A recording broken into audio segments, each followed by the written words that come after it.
आज तक उसका साथ कभी न टूटा है, ना टूटेगा, ना टूट सकता।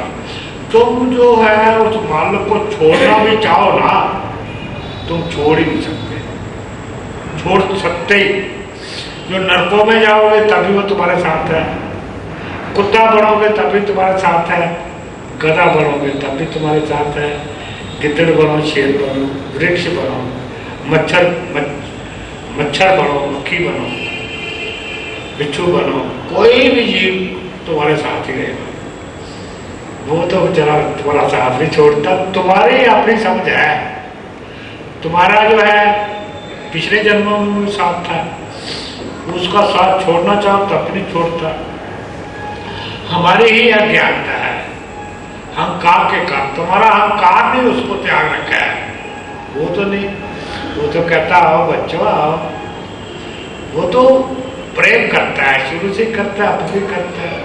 किसी योनि में जाओ वो तुम्हारे साथ है और तुम्हारे दुखों का नाश करता है, वो तुम्हें आनंद देता है, वो तुम्हारी रक्षा करता है।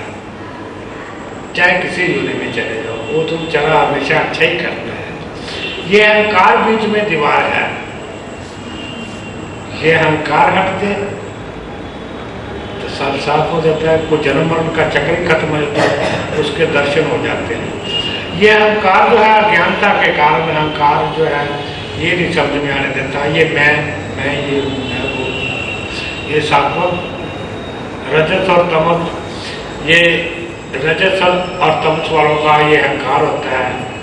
ये शुद्ध सात्विक वाला उसका अहंकार, सात्विक को थोड़ा मामूली सा शुद्ध सात्विकों के अहंकार खत्म हो जाता है और मालिक की प्राप्ति कर लेता है। और ये लोग जो है दोनों किस्म के, इसलिए ये आगे आवागुण के चक्र में चलते रहते हैं। तो ये अहंकार जो है ये मूलधन है।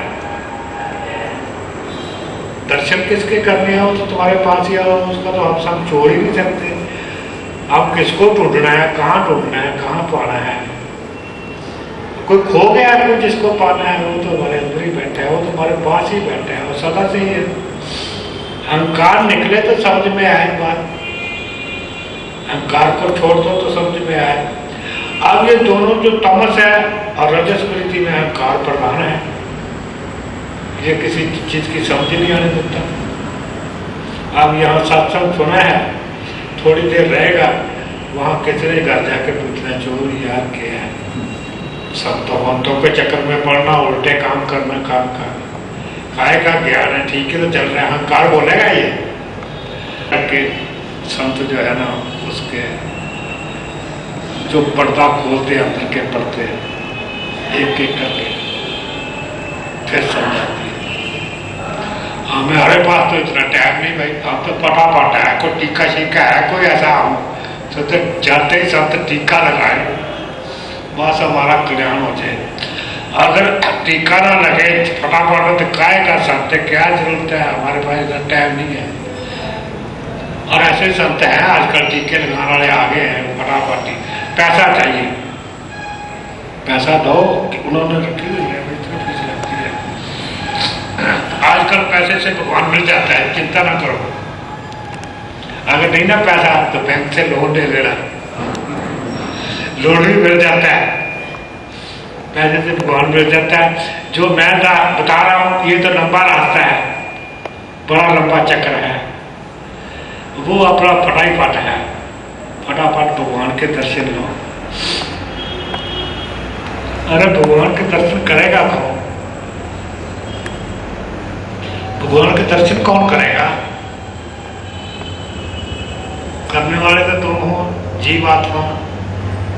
ये आंखें थोड़ी करेंगे, कान थोड़े, ये तो सारी प्रकृति है। वो दर्शन किसके करवाएंगे? वो तो हिप्नोटिज्म है, जादू है, विस्मृतिज्म है। वो ऐसा करके वो थोड़ी ज्योतिषी दिखा देंगे तो कहेंगे भगवान के दर्शन हो गए। अब ये स्थितियाँ हैं, कई प्रकार की स्थितियाँ हैं। वो अगले का वो माइंड अपना, अगले का दिमाग ही अपने कंट्रोल में कर लेते हैं। और जो के ये देख तो क्या किसके दर्शन करने हैं? कृष्ण के।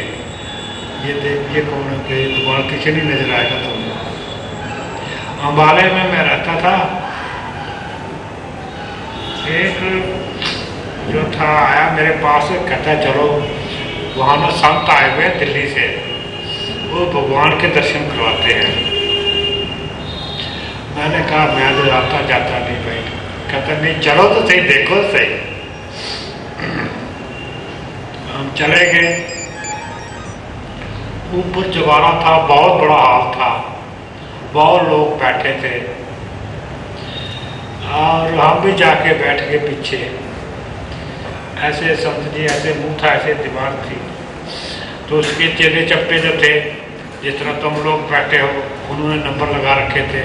हाँ भाई चल भी तू आ जा, यहाँ बैठ गया संतों के पास। हाँ भाई किसके दर्शन करने हैं तुम लोगों ने? अरे जी भगवान किशन के करने हैं। इधर देखो कौन आ रहा है? है जी भगवान किशन आ रहा है। बोलो महाराज की जय। अरे 1 मिनट लगा रहा, मैं तो तुम्हें लंबे चक्कर में डाल रहा हूँ, वो बड़ा मौज है, वहाँ चले जाना, जल्दी जल्दी मिल जाएगा भगवान। मेरा चक्कर तो ऐसा ही है। वो फिर दूसरा आ गया, बैठो भैया। और संत तो इतना मोटा और इतना बड़ा पेट, वो एक रसगुल्ला उसका मुंह पे डाले तो बोलो महाराज की जय। दूसरा उठा, तो किसके दर्शन करना चाहते हैं? जी भगवान राम के। देखो इधर कौन आ रहा है? जी भगवान राम आ रहा है, बोलो महाराज की जय। अब ये तो हमें पता है वो क्या चीज थी उसके पास, आप तो जानते हैं, हम लोगों को क्या पता है? हम इसको महापाप समझते हैं। इससे तो अच्छा है कि जो आदमी मजदूरी करता है, दिहाड़ी करता है, जो कभी भगवान के दर्शन भी नहीं कर, मंदिर पे भी जाता है, ऐसे करोड़ों अरबों खरबों ऐसे महात्मा से जो भगवान दिखाते हैं ना, खरबों गुना ज्यादा अच्छा है। ये खुद भी नरकों में जाएगा, तो जो ऐसे मानने वाले वो भी नरकों में, ये महानरकों में। कितना दुख है, ऐसे भगवान दिखाते हैं। फिर वो जो है कुछ देखा हमने, आप जब उठने लगे, चलने लगे, तो उसके चेले बोले उसको, महाराज जी आए। उस टाइम मेरी बड़ी बड़ी जटें थी, तो महाराज जी आए हुए हैं। मेरे को बोले महाराज जी बैठो, मैं नहीं, हम चलते हैं। कहता ऐसा करो, महाराज जी के लिए मिठाई बांध दो, बड़े बड़े डब्बे को 2-2 किलो के, कोई बर्फी, कोई कलाकंद, कोई कोई मिठाई उठा के बांध दो। मेरे साथ वाले ने उठा लिए। मैं कहता वो तो घर में जोड़, मैं वो हाथ जोड़े, ये मिठाई तू ही ले जा, हमें नहीं चाहिए। गंदे के लोग जो है, ये कौन होते हैं? ये तमस वाले होते हैं, रजस वाले होते हैं। ऐसे मूर्ख लोग जो हैं, ऐसे ऐसी चीज़ों पर विश्वास रखते हैं और कहते हैं दुनिया भर का हम पूरा कर लें और भगवान की प्राप्ति कर लें। जो हमारे संस्कार बुरे हैं, उनको ज्ञान से कैसे दूर करना है, वो ना करें। वो तो एज इट इज ही रहे, हमारे बुरे संस्कार ऐसे ही पड़े रहे, हम वैसे ही चलते रहे जो कर रहे हैं, जो बुराई का काम कर रहे हैं, जो नरकों का रास्ता वो वैसे ही चलता रहे। तो भगवान के दर्शन कर लें, देवताओं के दर्शन कर लें, तो फिर आगे दुकानदारियां, फिर जितना दुनिया ये कहती है कि हमें मूर्ख बनाओ और इज्जत कमाओ और पैसा कमाओ, दुनिया ये कहती है, और फिर आगे मिल जाते हैं, इनको मूर्ख बनाने वाले मिल जाते हैं, वहां बड़े खुश हैं ये। महाराज जी ने बड़ी कृपा की, भगवान के दर्शन करवा दिए। मेरे पास भी आते हैं कई लोग कि भगवान के दर्शन कराते हैं, मैं वहाँ चले जाऊँ भाई, मैं तो किसी को दर्शन वर्शन नहीं करवाता। कोई बिरला बिरला आ जाता है। एक दफ़ा एक आया था, एक जी वो कहते हैं भगवान का, मैं जाओ फिर वहाँ जब कर लो दर्शन जाके। इधर साउथ की तरफ भी कहते हैं, जाते हैं लोग मंदिरों में, कुछ में दर्शन करवाते हैं, कई जगह पर दर्शन करवाते हैं, वहाँ लोग पैसे देते हैं, पैसे से हो जाता है आजकल काम, दर्शन हो जाते हैं। फिर वो देवी, जितने देवी देवताओं के अलग अलग कीमतें हैं, इस देवता के इतना पैसा लगेगा, छोटा देवता तो थोड़े पैसे लगते हैं, जैसे जैसे बड़ा देवता जो है पैसे भी उनकी ज़्यादा कीमत, क्योंकि बड़ा है ना।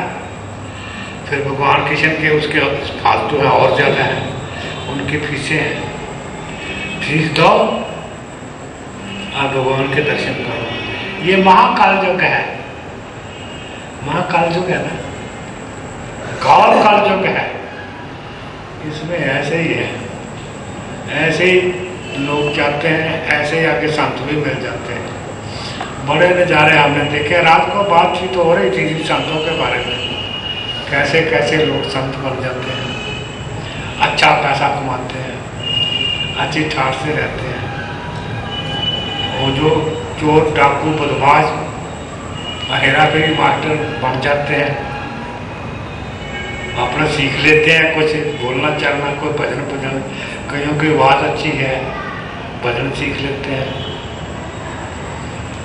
उनकी गाड़ी अच्छी चल रही है, अच्छी दुनिया जाती है, ठीक चल रहा है। उनको भी भक्ति शक्ति से इधर हैदराबाद से आते हैं, इन लोगों का कारोबार ही यही है, इनका रोटी रोजी का रोजगार ही यही है, जिसका रोजगार ही यही है, बढ़िया लोग भी आ जाते हैं। अब यहाँ देख लो कितने को लोग आए, वहाँ तो इतने लोग आते हैं, ये यहाँ इनके यहाँ जगह भी न रहती। वो लोग चाहेंगे ना, उनको टैक्ट है कि लोगों को कैसे लाना पीछे, लोगों को कैसे बुरा करना है, कैसे पैसा खींचना है, उनको उनका क्योंकि रोजगार है, उनका ऐसा चलता है साहब। तो इसलिए ये जो है चल रहा है, यहाँ जो अपना कल्याण कर लेगा, अपने लिए करेगा, नहीं करेगा तो अपने लिए।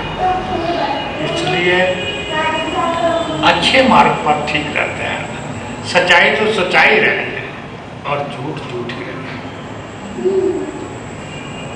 झूठ जो है फलता बहुत है शुरू से, सच्चाई फलती नहीं, कम फलती है, लेकिन सच्चाई जो है मिटती नहीं, झूठ मिट जाता है, फैलता तो बहुत है लेकिन इसका अंत नाश है। और सच है, सच्चाई जो है आस्ता आस्ता आस्ता चलती है, लेकिन ये अमर है, इसका रास्ता अमर है, ये फैलती चली है, इसका अंत नहीं है फैलता। सच्चा प्रेम जो है इसकी कोई हद नहीं है, ये तो फैलता ही चला जाता है, फैलता ही चला जाता है, इसकी कोई हद नहीं। जो मालक की भक्ति है वो प्रेम ही तो है, और क्या है। मालक को ये जिस तरह हमारी सूरतें हैं, शक्लें हैं, ऐसा थोड़ा ही है, वो तो आनंद स्वरूप है, स्वरूप है शक्ल, उसका शक्ल आनंद, आनंद ही आनंद के सिवा कुछ भी नहीं, वो सब रसों का रस है। हम जो भी चीज करते हैं उसमें आनंद चाहते हैं, रस चाहते हैं, जो खाते हैं उसमें रस आएगा, आनंद आएगा। जो भी दुनिया में जो भी काम करते हैं, जिसके भी करते हैं, आनंद के भोग के लिए करते हैं, रस के भोगने के लिए करते हैं, तो वो तो वही है। जीवात्मा के अंदर आनंद नहीं है ना रस है, आनंद उसी के अंदर, रस उसी के। इसलिए जीवात्मा जो है मालक की प्राप्ति करना चाहती है, इसलिए ये लोग को छोड़ना चाहते हैं अपने जीवन के, और जन्म जन्म के लिए उसका कल्याण होता है, अनंत को भोग दिया, फिर उसका जन्म नहीं होता, वो इस चीज की प्राप्ति चाहती है। ये जो चीजें हैं, ये मटीरियलिज्म, ये दुनिया की ये पदार्थ, ये फीके हैं, कुछ भी नहीं है उसका। तो तुम जीते जी जब थोड़ा सा मत आएगा तो मन को ये जो अच्छे लगते हैं ना, ये मन के आगे फीके पड़ जाएंगे, मन इसकी तरफ जाएगा ही। ये तमस वालों का जो है, रजस वालों का है, जो दिन रात इसी सोच में इस चीज की प्राप्ति हो जाए, ऐसे हो जाए, ऐसे हो जाए। जब वो तुम अच्छे रास्ते में चलोगे, तो जब थोड़ा चलोगे, तो जब अंदर आनंद का अनुभव करोगे, थोड़ा सा भी, अभी तो बड़ा वो तो आनंद, थोड़ा सा भी जब अनुभव हो गया, तो मन को ये जितने रस हैं, ये रस ही तो लेते हैं जब हम चिंता करते हैं, सोचते हैं, एक विषय आया उसको आगे से आगे सोचते ही चले जाते हैं। ये रस्सी तो है, हर किस्म के हम रथ लेते हैं मन की आते हैं, इसके सब ये फीके पड़ जाते हैं। जब उसका आनंद लेता है थोड़ा सा भी, तो ये सब फीके पड़ जाते हैं। इसकी तरफ मन मुंह मोड़ लेता है, फिर चिंता खत्म, तृष्णा खत्म, वासना खत्म, दुखता खत्म, दुख खत्म, कलेश खत्म। फिर इसकी जगह क्या आ जाता है? अब पानी का घड़ा भरा हुआ है और उस मैं कहता हूँ दूध डालो, दूध से भरो, ऊपर दूध डालो, वो सारे खिंच का पानी का घड़ा भरा हुआ है। तो जरूरी है वो घड़ा पानी का खाली करना पड़ेगा, फिर ही दूध भरा जाएगा। अगर भाई वो पानी का घड़ा भी भरा रहे और कोई दूध भी भर जाए, ये दोनों बातें तो हो नहीं सकती। इसी तरह से है जो हमारे अंदर जो है बुरे संस्कार भरे हुए हैं, बुराइयां भरे हुए हैं, गंध भरा हुआ है, ये निकालना पड़ता है। इसकी जगह अमृत भरना पड़ता है, अमृत शुद्ध कल्याणकारी। तो वो जो बुराइयां हैं सारियां निकल जाती हैं, फिर अंदर हमारे अंदर प्रेम रस भर जाता है। फिर गुरु के जो प्रवचन है वो अमृत बन जाते हैं। उससे पहले तो जहर बनते हैं, तब वो उसको असर नहीं होता है, उसका सुनते हैं चले जाते हैं। लेकिन वो जब घड़ा खाली हो जाता है ना, जब घड़ा लोग खाली करते हैं ज्ञान दे देकर, फिर उसके अंदर अमृत बनता है, आनंद बढ़ता है, सुख बढ़ा जाता है, शांति बढ़ी जाती है। जहाँ टूटा दुख कलेश था ना, वो तो निकल गया सारा। वो जो घड़ा भरा हुआ था, जो चिंताओं से भरा हुआ था, जो तृष्णा वासना कामना से भरा, तो खाली हो गया ना। अब उसकी जगह आनंद बढ़ जाता है, सुख बढ़ जाता है, शांति बढ़ जाती है, प्रेम बढ़ जाता है, खुशियाँ बढ़ जाती हैं, कल्याणकारी कर्म, पुरुषार्थ कर्म, भक्ति, निम्रता, शांति, जो सबर, सिद्धक, संतोष, निर्भय, किसी से दुश्मनी नहीं करी, किसी से वैर नहीं रखा,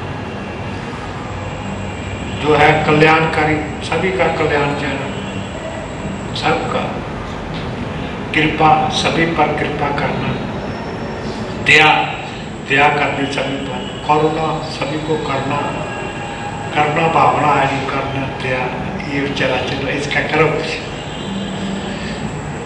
वो घड़ा जो है वो खाली हुआ, फिर ये अमृत भरा। अब दोनों को कंपैरेटिवली तुम ही देख लो कि इसमें क्या मिलेगा। ये जो चीजें मैं बाद में बुलाई तो उसमें क्या मिलेगा, तुम्हें किसमें आनंद आएगा।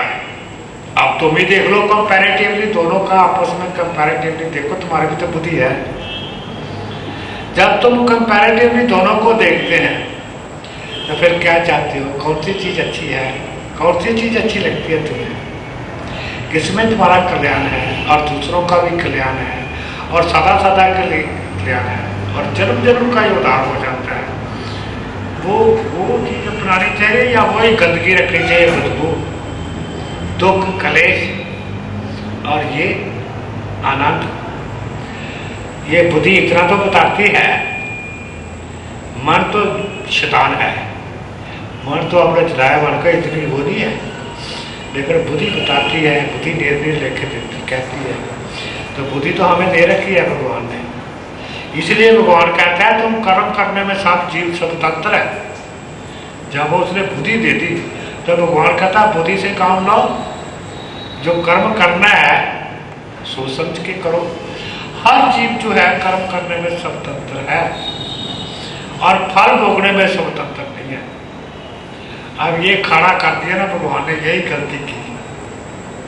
फल भोगने में भी स्वतंत्र करना चाहिए था ना उसको, फल उसका अपने हाथ में रख लिया।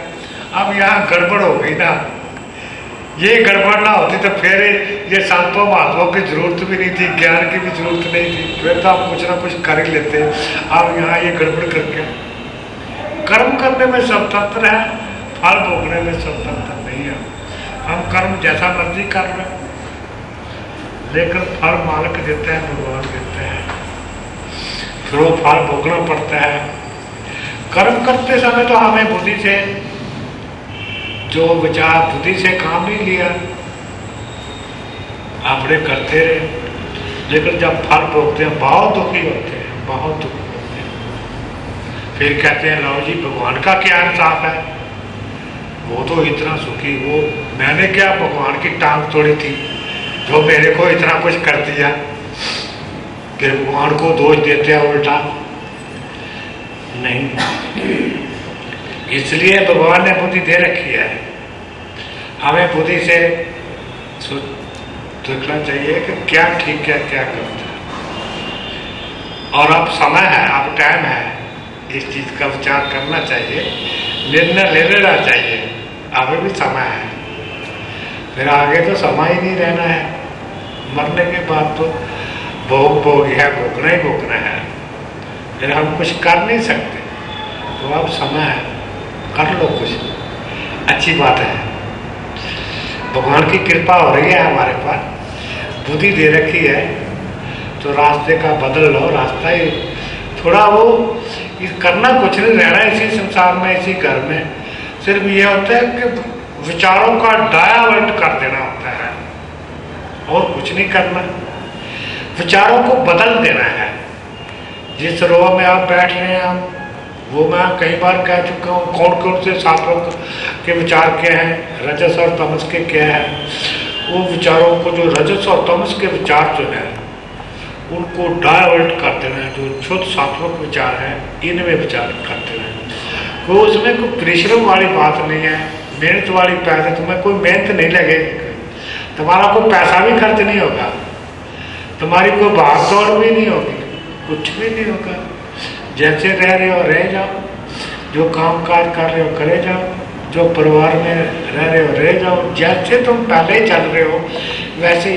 सिर्फ इतना ही है, जो हमारे विचार हैं, विचारों को डायवर्ट कर देना। जो हमारी सोच है, दिन रात जो तृष्णा वासना कामना है, जिसमें दिन रात हम बिजी रहते हैं और दिन रात दुखी रहते हैं, उसकी बजाय ये जो है, ये जो मैंने बाद में कही है, 2 पार्ट बनाए हैं, और उसकी चल पर भाई इतना ही करते हैं। क्या मूल लगता है तुम्हारा, कोई पैसा लगेगा, या तुम्हारे को परिश्रम करनी पड़ेगी, या तुम्हें कोई दुख होगा, तुम्हें कुछ भी तो नहीं होगा, तुम्हारा कल्याण भी हो जाएगा।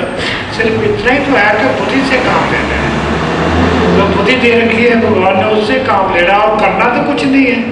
हम आप बुद्धि से, बुद्धि की यूटिलाइजेशन नहीं कर रहे, बुद्धि से काम नहीं ले रखे, मन से ही ले रखे। तो वो जो कहते भी हैं मन के मते ना चालियो, वो क्या कहते हैं बात से, मन के मते ना चालियो, मन के मते अनेक। मन के मते में जो चलता है उसका जन्म जन्म का ही नाश हो जाता है, ऐसा महापुरुषों ने कहा है। मन के मते में नहीं चलना, जो बुद्धि कहती है वो करो। तो ये तो मालिक की कृपा हो रही है, तुम्हें ये बुद्धि दे रखी है। अक्सर घर में कोई चीज है तो पड़ी रहे सड़ती रहे, तो क्या फायदा। को जो चीज लाए हो घर में किसी यूज के लिए लाए हुए, तो करो। भगवान ने तुम्हें बुद्धि दी है तो किसी कारण से दी होगी, तुम्हारे कल्याण के लिए दी होगी। बुद्धि से काम लाओ, फिर तुम्हें सब ज्ञान हो जाएगा, सब ठीक हो जाएगा। हर प्रकार की तुम्हें खुशियां जिंदा जी मिल जाएंगी, आनंद ही आनंद, सब दुख मिट जाएंगे और जन्म जन्म के दुख मिट जाएंगे, जन्म मरण का किस्सा ही खत्म हो जाएंगे। आपने मालिक में घर जाओ। तो इसलिए सर्वश्रेष्ठ चोला कहा गया, जो इंसान का चोला सर्वश्रेष्ठ इसीलिए कहा गया। देवी देवताओं को भी सर्वश्रेष्ठ चोला नहीं कहा, ये मैं नहीं कह रहा। आप गीता में पढ़ लो, भागवत में पढ़ लो। भागवत में कहते हैं भगवान कृष्ण है उदो, ये जो देवी देवते हैं ये क्या करेंगे, तो इनको छोड़, जो मैं कहता हूं वैसे कर। तो ओम का सिमरन कर। फिर उसने विधि बताई कि ऐसे ऐसे कर, ये भागवत मेरे पास पड़ी है, कहो तो मैं पढ़ा देता हूँ, मेरी अपनी कोई बात नहीं है, ये भागवत में लिखा हुआ है, गीता में लिखा हुआ है। तो हम ज्यादा समझदार हैं या भगवान कृष्ण ज्यादा समझदार है? एक तरफ तो हम भगवान कृष्ण को मानते हैं, तो क्या मानना है? ये मानना है, उसके ज्ञान को तो मानते ही नहीं है, तो उसके हुक्म को मानते नहीं। हम कहते हैं मानते ही मानते, जुबान से कह देते हैं। जो भगवान जी कहते हैं, जो गीता में लिखते हैं, उसके अनुसार चलो, उसके मुताबिक चलो, उस ज्ञान को आधार मान के चलो, भगवान जी का हुक्म मानो, फिर भगवान जी तुम्हारे पर खुश हो गए। जब बच्चा बाप का हुक्म मानता है तो तभी तो बाप खुश होता है। जब अगर बच्चा बाप का हुक्म ही नहीं मानता तो फिर बाप कैसे खुश हो जाएगा? इसलिए ये जो लिखा है, भगवान ने हमारे पर कृपा की है, गीता लिखी है, और गीता पढ़ा करो। पर गीता भी आजकल गलत लिखती हैं, ये भी तो हो गया ना, इन्होंने शास्त्री स्वार्थी आदमियों ने सारे शास्त्र ही गलत कर दिए अपने स्वार्थ के लिए। पहले लोग अनपढ़ थे, इन्होंने कहा विद्या ही बंद कर दो, ये थोड़े बहुत पढ़े होते थे, इन्होंने स्वार्थ के लिए शास्त्र ही गलत कर दिए। अब लोग वो शास्त्र पढ़ते हैं, कोई ज्ञान नहीं होता, वो कथा भी वो भी ऐसे ही है, सब प्रपंच डर जाती है इंसान को। वो क्या करे इंसान? तो गीता भी पढ़नी हो तो अच्छे महापुरुष से पूछो। चलो यहाँ पवन है, पवन से पूछ लेना भाई गीता कौन सी लाऊं। जो पहले गीता पढ़नी है वो पढ़ के देखना, उसमें जमीन आसमान का फर्क पड़ेगा। गीता ही गलत करती है।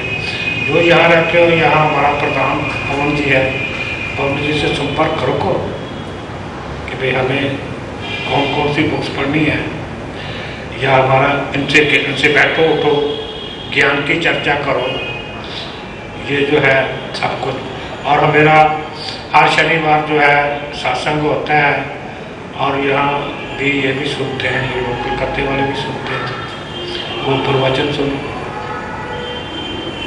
तो ये नहीं हम कहते कि हमारे से नाम तान लो या हमारे को मानो, ये नहीं हम कहते। तो कम से कम प्रवचन तो सुनो, उसमें तो कोई हर्ज नहीं है। या अच्छा शास्त्र, चलो प्रवचन नहीं सुनते तो अच्छा शास्त्र जो सही मार्ग है वो पढ़ोगे तभी तो समझ जाएगी। तो मकसद सिर्फ कल्याण से है कि तुम्हारा कल्याण होना चाहिए, हमारा इतना ही मकसद है। हम यहाँ से आए हैं चल के, हमारा कोई जीवों का कल्याण, यही मकसद है हमारा, और कोई मकसद नहीं है। बाकी जो कुछ है हमने जो कहना था कह दिया, अब इस पर आप विचार करो। जो ठीक लगता है तो उस पर चल देना, नहीं ठीक लगता तो छोड़ देना। हम नहीं कहते कि जो हमने कहा है जरूरी चलो, हम ये बात नहीं कहते, लेकिन बुद्धि से इसका निर्णय ले लेना। जो ठीक लगता है ना तो फिर इस लाइन को जो हम कहते हैं चल पड़ना। नहीं लगता तो जैसे पहले वाला ठीक है तो उसी में चलते रहना। अब ये निर्णय तुम्हारे हाथ में है, आपने जो कहना था कह दिया। सबका कल्याण, बस हमारी यही इच्छा है।